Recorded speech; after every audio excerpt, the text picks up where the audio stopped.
গত বছর আমরা তুফান দেখেছি, তুফান যে পরিমাণে বিজনেস করেছে।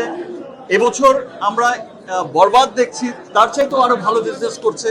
আগামীতেও যে সিনেমাগুলো আসবে ইনশাআল্লাহ সেই সিনেমাগুলো তার চাইতেও আরো অনেক বড় বিজনেস করবে। আমি আপনারা একটা বিষয় লক্ষ্য করলে আমাদের পার্শ্ববর্তী দেশেই দেখবেন যে তাদের বড় ইন্ডাস্ট্রিতে এক সপ্তাহে 100 কোটি টাকা সেল হয়েছিল, সেটা ছিল তাদের কাছে বিরাট বড় ব্যাপার তৎকালীন সময়, এবং তারা খুব এক্সাইটেড ছিল এই 100 কোটি টাকার সেল নিয়ে। বাট যারা হচ্ছে মেকার ছিলেন, যারা হচ্ছে 100 কোটির ক্লাবে নিয়ে গেছেন, তাদের টার্গেট কিন্তু সে 100 কোটি ছিল না, তাদের টার্গেট 1000 কোটি ছিল। এখন দেখা যায় যে আমাদের পার্শ্ববর্তী দেশের সিনেমা, বড় সিনেমাগুলো 1000 কোটি ক্লাবে না পৌঁছলে তারা সুপারহিট ডিক্লেয়ারই করে না, তাদের টার্গেটই। সো আমাদের শুরু হয়েছে,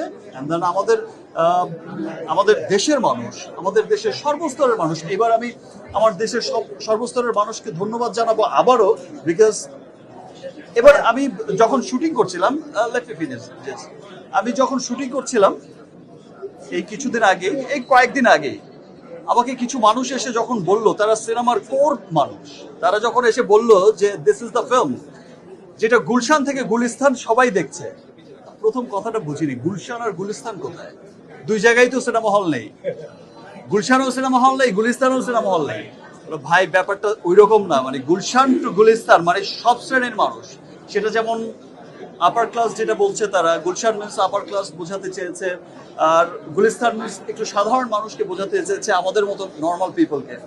সো বলছে যে গুলশান টু গুলিস্তান সর্বস্তরের মানুষ দেখছে, এবং যে চিত্র আমি দেখেছি মাল্টিপ্লেক্স গুলোতে, যে চিত্র আমি দেখেছি সিঙ্গেল স্ক্রিন গুলোতে, এই ভালোবাসা অব্যাহত থাকলে, এবং যে চিত্র আমরা দেখছি দেশের বাইরে যেখানেই যাচ্ছে সেখানেই কিন্তু বরবাদ জোয়ার বয়ে, মানে ভালোবাসায় সবাইকে বরবাদ করে দিচ্ছে।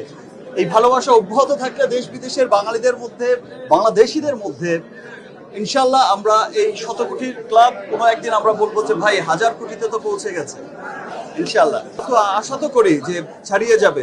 এবং এই যে বরবাদ প্রডিউসার অ্যান্ড ডিরেক্টর, এই টিম কিন্তু এখন এমন সিনেমা প্ল্যান করছে যে সিনেমার কাছে বরবাদ কেউ ছোট সিনেমা মনে হবে।